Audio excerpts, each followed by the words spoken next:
Universitas Gadjah Mada resmi didirikan pada tanggal 19 Desember 1949 dan merupakan perguruan tinggi pertama yang didirikan oleh pemerintah Republik Indonesia setelah kemerdekaannya.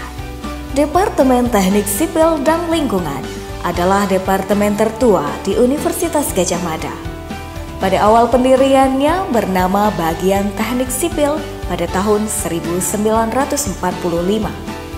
Seiring kemajuannya, teknik sipil terus berkembang dan berganti nama, hingga pada tahun 2016 menjadi Departemen Teknik Sipil dan Lingkungan.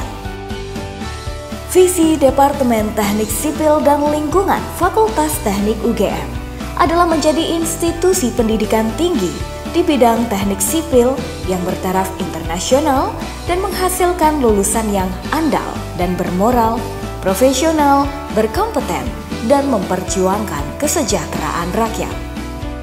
Berjumlah lebih dari 1.200 mahasiswa, diampu oleh 57 dosen, 47 dosen telah bergelar PhD, 21 dosen bergelar guru besar atau profesor, dan beberapa dosen masih menempuh studi S3 di luar negeri.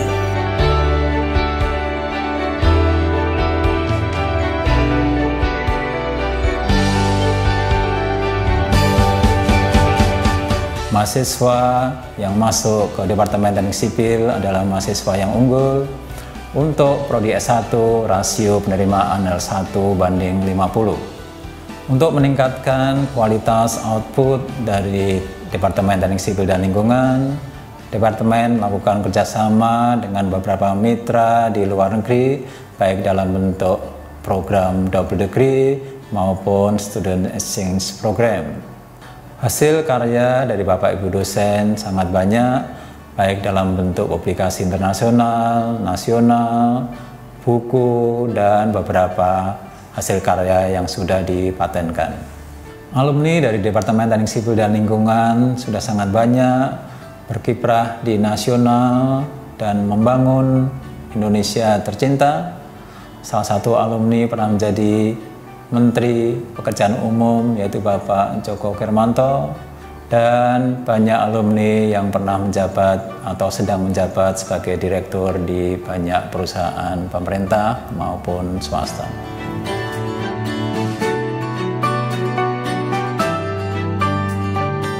Peralatan unggulan seperti shaking table, accelerometer, crane, dan lain sebagainya dimiliki oleh laboratorium struktur untuk menunjang kegiatan sivitas akademika dalam pelaksanaan praktikum, penelitian, dan pengabdian masyarakat. Laboratorium ini mendukung pengembangan riset bambu, cakar ayam, dan riset unggulan lainnya.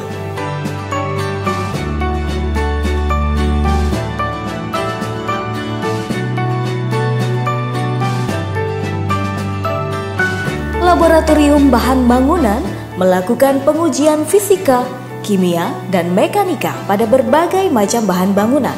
Dilakukan di laboratorium maupun di lapangan seperti uji palu beton atau uji bor inti dengan Universal Testing Machine, Compressive Testing Machine, Universal Test Machine, dan lain sebagainya.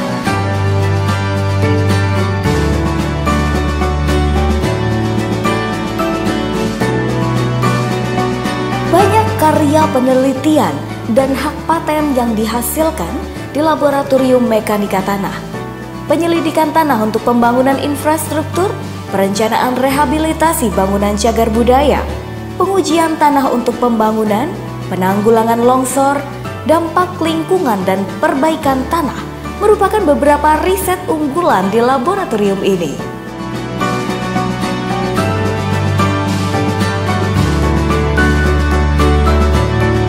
Sejak tahun 1994, Laboratorium Hidro telah memperluas aktivitasnya pada bidang kelautan dan pantai dengan penambahan berbagai macam fasilitas modern seperti saluran gelombang, saluran sedimen, cekungan gelombang, fasilitas indoor dan outdoor, termasuk akses pada sistem instrumentasi didukung oleh para ahli bidang keairan.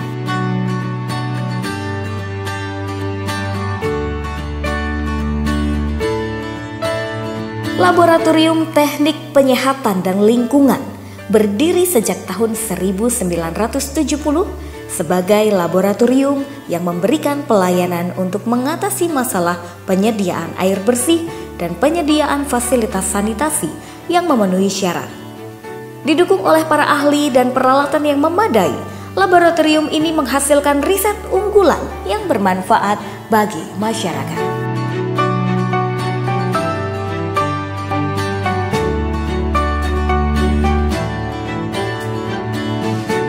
Kegiatan di laboratorium transportasi terutama difokuskan di bidang teknik jalan dan sistem transportasi.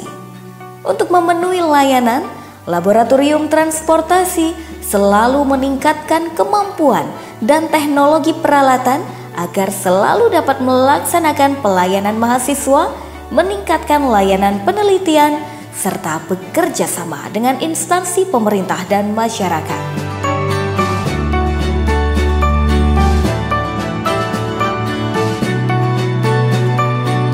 Laboratorium komputasi berperan untuk menyediakan fasilitas pembelajaran, konsultasi, pelatihan, dan pelayanan software ke teknik sipilan.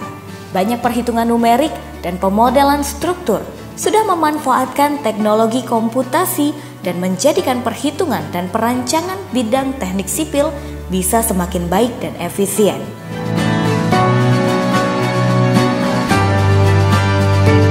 Sejak tahun 2007, UGM telah mengembangkan alat-alat deteksi dini tanah longsor. Alat-alat yang dikembangkan berupa extensometer sederhana, kemudian extensometer otomatis, digital, tiltmeter, dan lain sebagainya.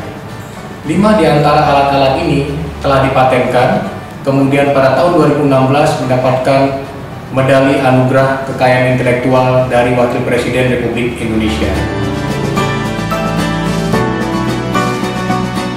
Paten yang kami kembangkan berjudul Sistem Cakaraya Modifikasi, merupakan pengembangan lanjut dari sistem Cakaraya temuan Prof. Setiatmo tahun 60-an. Sistem ini kita kembangkan bersama saya sendiri, Profesor Hari Kris tadi, dan Pak Mariadi.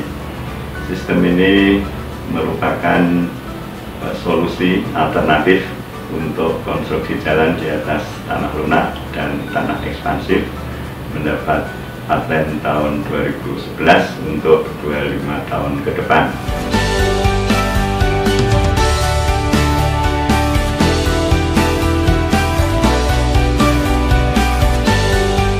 DTSL FT UGM mencetak insinyur teknik sipil yang unggul bermartabat, mengabdi kepada negeri.